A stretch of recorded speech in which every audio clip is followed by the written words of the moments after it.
Welcome back to part 2 of our lecture on support vector machines.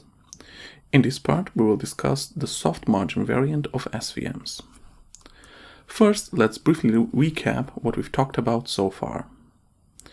We introduced a linear classifier, which is specified by a hyperplane.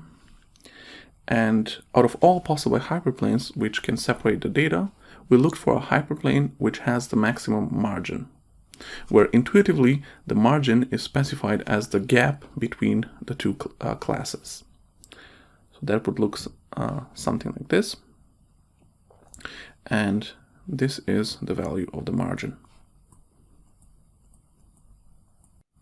We realized that in order to solve this problem, that is, find out of all possible classifiers which separate the data, the one with the maximum margin, we have to minimize the norm of the weight vector which parameterizes the hyperplane.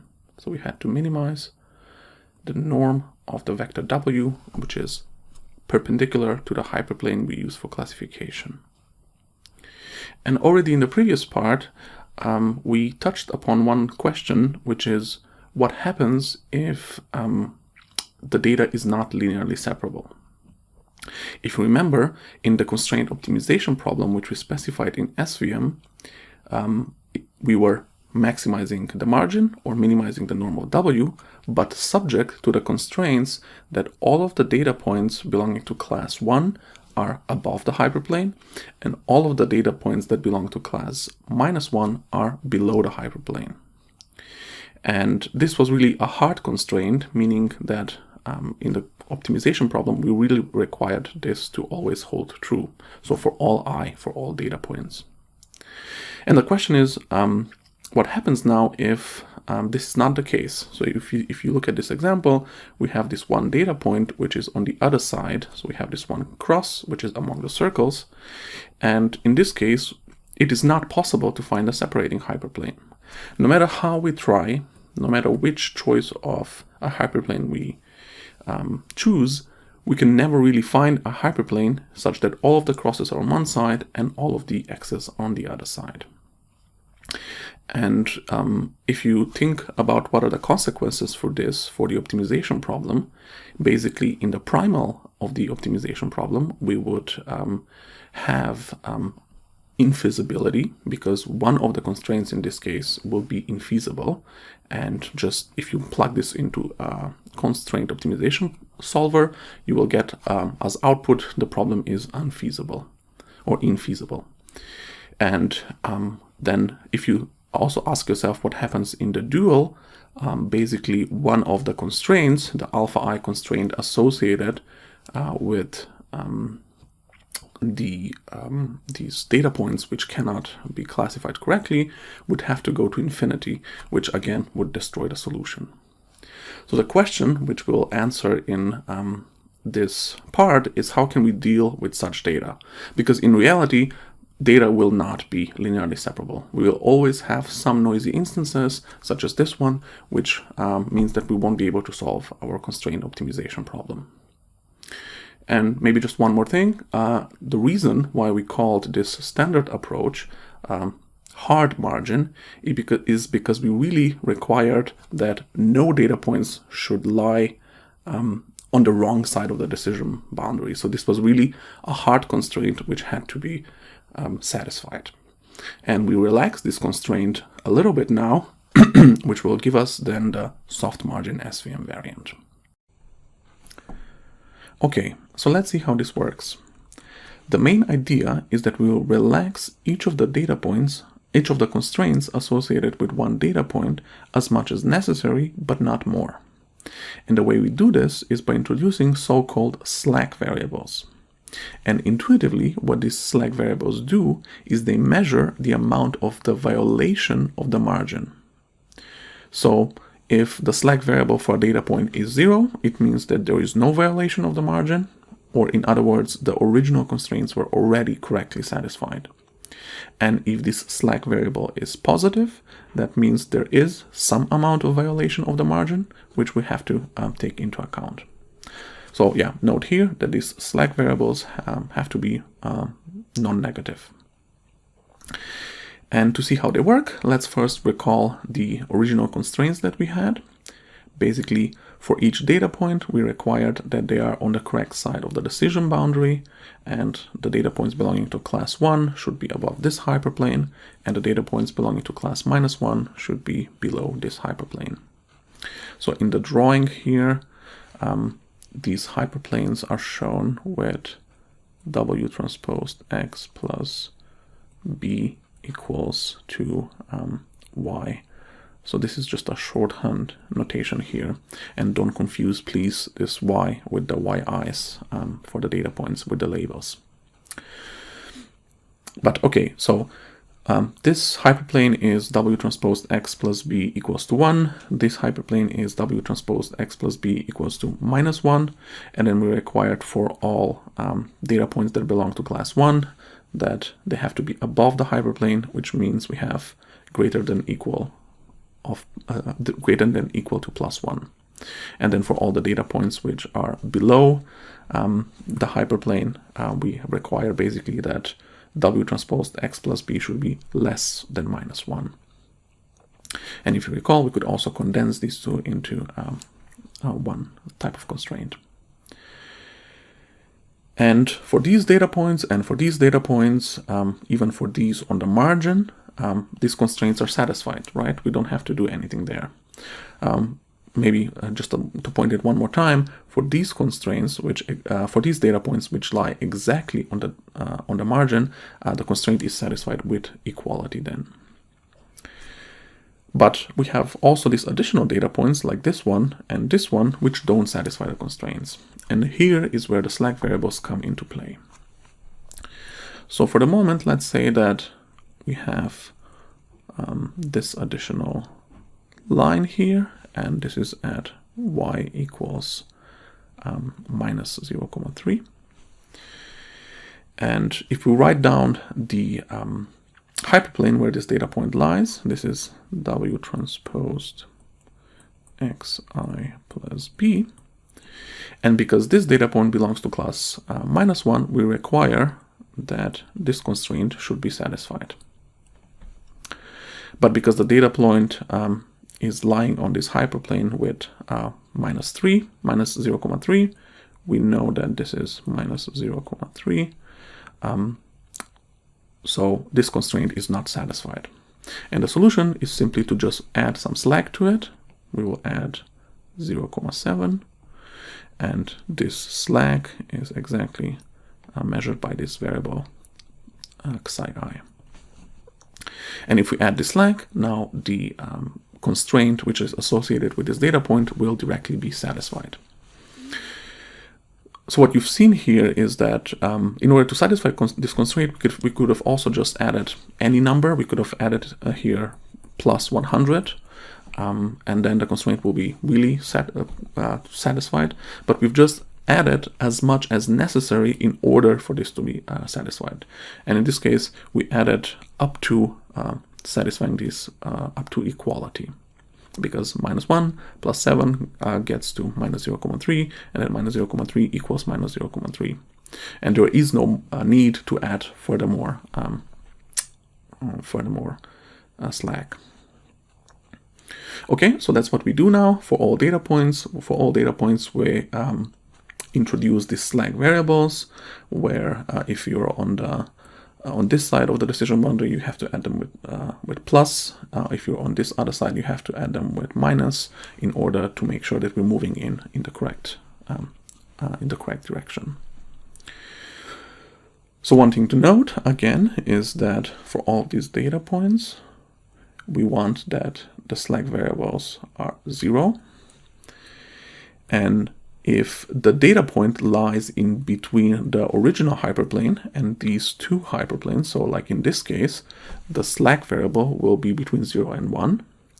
But if the data point lies even further on the wrong side, so this data point should be here, somewhere here, but it's very far from below the hyperplane, then the slack variable will become even larger than 1. And the further away you are from the correct side of the decision boundary, the larger the value of the slack variable will be. Okay, so now we add all of these slack variables to our constraints, and the only thing left to do is to make one final modification, which makes sure that the slack variables are only as large as necessary. And to do that, basically what we do is we add one additional term to our objective function. So remember, the objective function maximizes the margin or minimizes the norm of vector w. Now we add this one more term, which says we want to minimize the sum of these slack variables psi I. And because this is a minimization problem, this psi I will get pushed down as much as possible. In this case, so remember, the psi i's are non-negative, so if they can go down to 0, they will go down to 0, because that will help us in the objective function. And if not, if the constraint cannot be satisfied with a 0 slack variable, the best thing we can do is to choose it as small as possible. So note here we've introduced one additional term, c, which is basically determining how much we are punishing a violation of the constraints. And if we make c larger and larger, then we care more about violation compared to caring less about violations with a smaller value of c. And in particular, if c goes to infinity, we will recover our old hard margin SVM problem. So think what happens, let's say, if we have a data point which lies, let's say, on the wrong side of the decision boundary, like this one, then as we discussed, psi I will be positive, and then a positive number times infinity will be infinity, which means that the entire objective function will be infinity, just like in the case of the hard margin SVM, which means this problem will be infeasible. But for any value which is smaller than infinity, the problem will be feasible and we will be able to solve it, which means that we can handle these kinds of outliers which lie on the wrong side of the decision boundary. Okay, so now let's just put everything together and look at the optimization problem, the primal optimization problem for soft margin SVMs with slack variables. As before, we have our data points xi, we have the class labels yi, we have the same part in the objective function, which minimizes the norm of w. The only thing basically which we've added is this one more term, plus this slack variables over here, and then this additional constraint which ensures that the slack variables are positive. One more thing here that I want to point out is that the violation here is measured in terms of one norm, so just the sum of these slack variables psi I. And another choice which is often used in practice is a two-norm violation, where basically you just square these slack variables. And what the squaring effectively does is it punishes more points which are very far away or which violate the margin by a large number. And which one of these two performs better depends on the type of the problem you have in practice. So what you could do is simply try both and then use held out validation data to decide which one is better in your case. Just to repeat it one more time, w, b, and xi are all variables over which we're optimizing over. But okay, now we have a constrained convex optimization problem, which we already know how to solve based on the discussion from before. Basically, in our recipe for solving such problems, the first thing we do is we construct the Lagrangian. And if you remember, the definition of the Lagrangian is this object, so theta and alpha, which depends on the Lagrange multipliers alpha. And what we did, we simply added the objective function f0 of theta plus all of the constraints with a multiplier alpha I. So we added all the constraints I with a multiplier alpha I f of I theta. And that's exactly what we've done here as the first step. We've calculated this, or we formed this Lagrangian. In our case, the objective function now has two terms. So this is f0 of theta. And then we also have these additional constraints, which we have to add to the Lagrangian, which means that these are our Fi's. And these are also our Fi's. So in this case, be careful, we have two sets of constraints, because in the primal problem, we have two sets of constraints as well. So these ones and these ones are both added now to the definition of the Lagrangian. And each of them gets their own multipliers. So these Fi's get multipliers alpha I, and these other Fi's, which were related to the slack variable, get their own multipliers mu I. Put differently, the old, what we called alpha in this definition, is both alpha and mu. And we just use here a different variable name in order to make things clear which multipliers are responsible for which constraints. And also the parameters theta here are W, B, and psi. Okay, as before, we have here the minus sign and here the minus sign, because both of these are inequalities with a greater or equal than 0. And in the definition of the method for Lagrange multipliers, we had a less than equal to 0, which we then compensate with this minus sign. Okay, so the first step was to define the Lagrangian, and then the next step was to compute the Lagrange dual function, which we called g of alpha, or in our case g of alpha and mu. And this function is simply the minimization of the Lagrangian with respect to the parameters theta.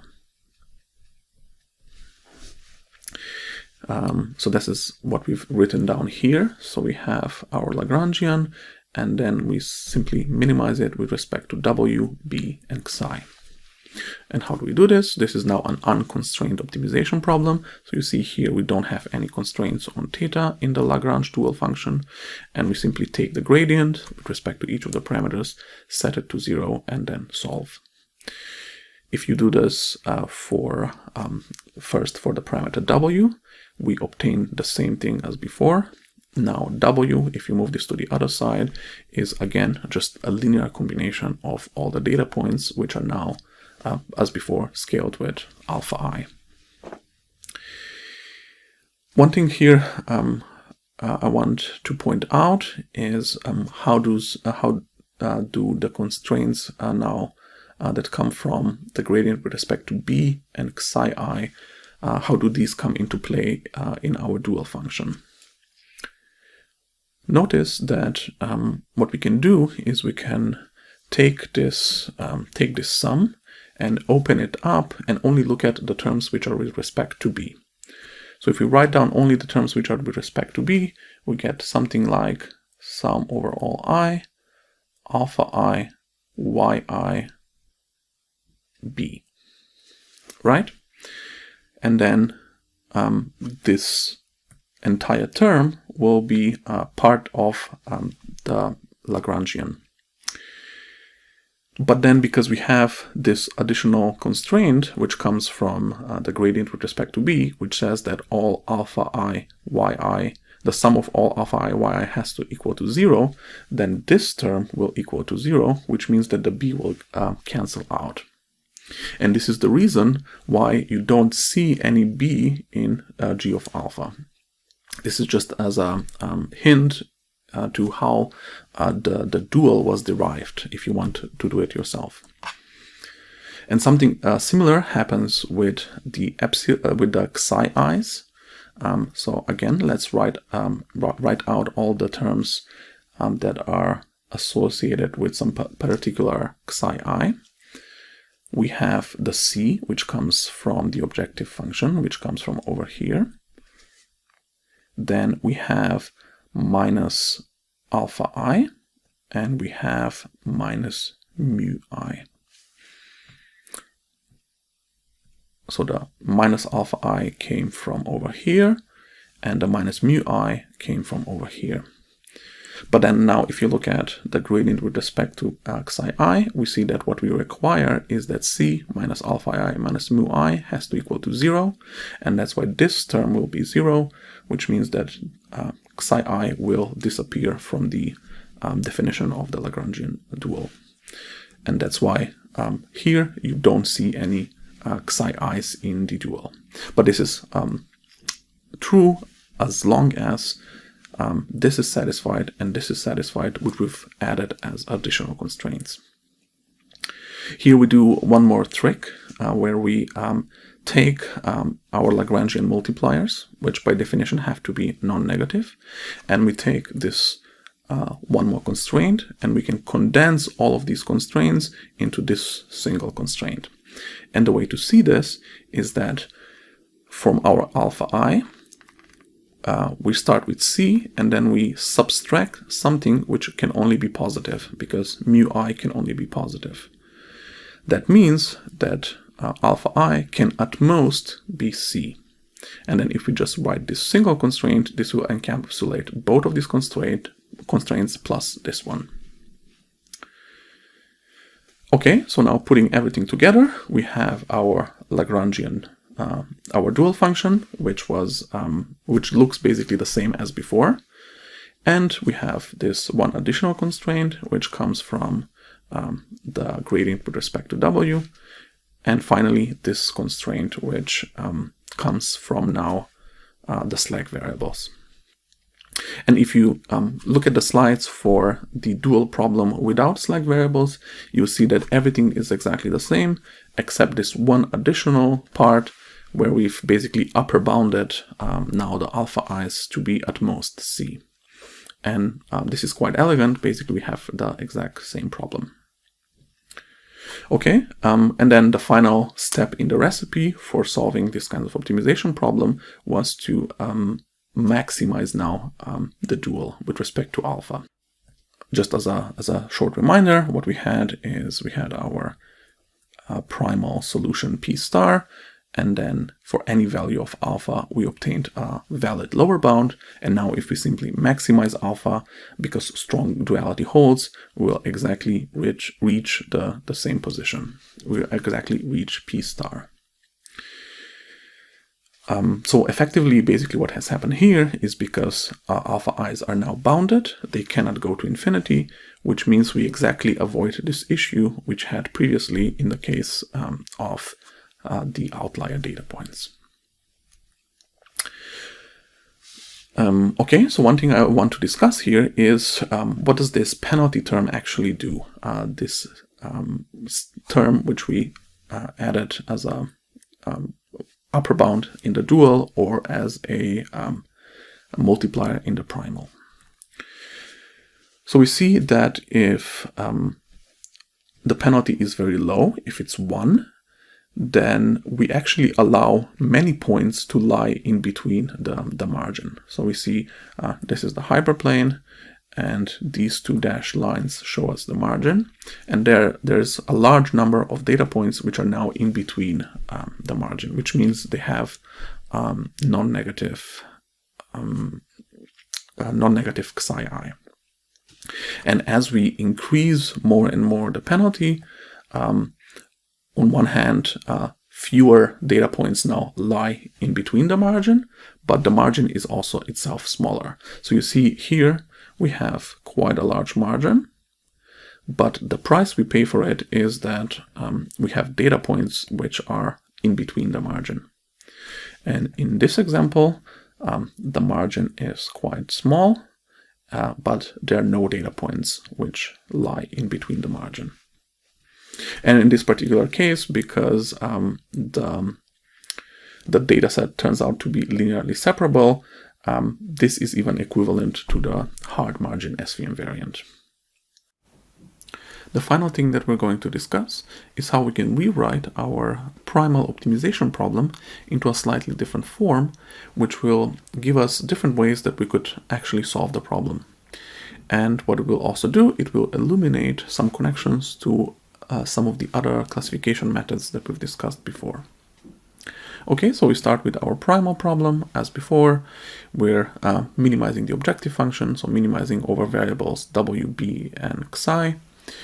And the thing that we're going to do now is we're going to reason about what happens at the optimal solution. So imagine that you've taken this problem, you've plugged it into a solver, and now you get the optimal w, b, and xi I, and then we want to see how we want to ask how do these optimal variables look like. So let's focus on xi I. What we know from the discussion before is if the data points are correctly classified, or they are on the right side of the decision boundary, like these ones and these ones, including those that lie exactly on the margin, then we know that the optimal xi I will be 0. And this is the case because we are minimizing this term over here, and we do not need any slack for these variables, so we might as well push it down all the way to 0. And we also know that the data points which are on the wrong side of the decision boundary will have a non-negative psi I. But not only that, we also know what is exactly the value of this psi I, or what is the smallest value of xi I which will satisfy the constraints. And this is exactly this value. So it's exactly the value of essentially the hyperplane where the data point lies. So if we draw this, let's say we draw this hyperplane over here, and this hyperplane is exactly yi w transpose xi plus b. So then if we subtract this term from 1, we will essentially move. If we subtract this distance, we will move this data point on the correct side of the decision boundary. So then we know, we can write this down as essentially two cases. If the data point is correctly classified, then the slack variable is 0. Or if the data point is on the wrong side of the decision boundary, meaning the margin is violated, then the slack variable will be 1 minus this term. So essentially this is the case where the margin is violated. Or another way to think about it is that the original hard margin SVM, which we discussed in the previous video, the constraint would be unsatisfied there. Right, so let's see, we have these two cases, right? And we can write them down actually in one single equation. So we can write this as max over 0 and this term, which is 1 minus yi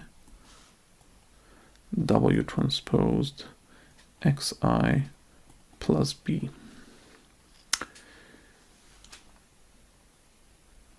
Okay, and to see why this holds, so let's see that this term is larger than 1. Then we have 1 minus something that is larger than 1, but then this is negative. And the maximum between 0 and negative is just 0, which means we are in the else case, which is exactly what we want. But if this term is smaller than 1 or equal to 1, then we have 1 minus something that's smaller than 1, which will exactly be positive and bigger than 0, which means we will select this branch out of the max, which is exactly what we want here. So basically what we can do now is we can take this expression and plug it directly in over here in the objective function, which will automatically incorporate these constraints. And if we do this, we obtain the following unconstrained now optimization problem, which is known as the Hinge loss formulation of support vector machines. So simply we've just plug in this expression that we looked at over here. Okay, so what does this expression do? It's again minimizing the norm of W, plus it penalizes only those data points which lie within the margin, which violate the margin. And in general, the name comes from this function, which is the Hinge function. And if you look at this function, you can see it as an approximation to the 0-1 loss, to the step function, which is over here. And it looks like a hinge on top of it, and that's why it's called the hinge loss function. And the nice thing now about this formulation is that we can just solve this with plain old gradient descent. So we can just run gradient descent on W and B, and we will obtain the same solution as if we would solve the constraint optimization problem. Okay, so one thing that's also interesting here is that if you look at this part, so this looks like the perceptron algorithm. But if you remember, in the perceptron algorithm, the loss was the 0-1 loss. So if the data point is correctly classified, we only had the loss would be 0, and if it's not correctly satisfied, the loss would be 1. In this case, instead of having a 0-1 loss, we're penalizing the misclassification proportional to the amount of violation. So in some sense, the epsilon, the xi I, sorry, is 1. And right, in addition to this small change, we also have these parameters, and we have the term on which minimizes the norm of W. So another way to view SVMs is that they are in some sense L2 regularized perceptron with a certain type of loss function. So to summarize, we've introduced the soft margin SVM, which relaxes the constraints in order to be able to classify data sets for which we cannot find a separating hyperplane. And we've shown that the corresponding dual problem for the soft margin SVM is very similar to the dual problem for hard margin SVM, where we had one additional parameter which now upper bounds the dual variables with C. We've also shown that we can reformulate the SVM as an unconstrained optimization problem via the hinge loss formulation. Next, we'll talk about kernels.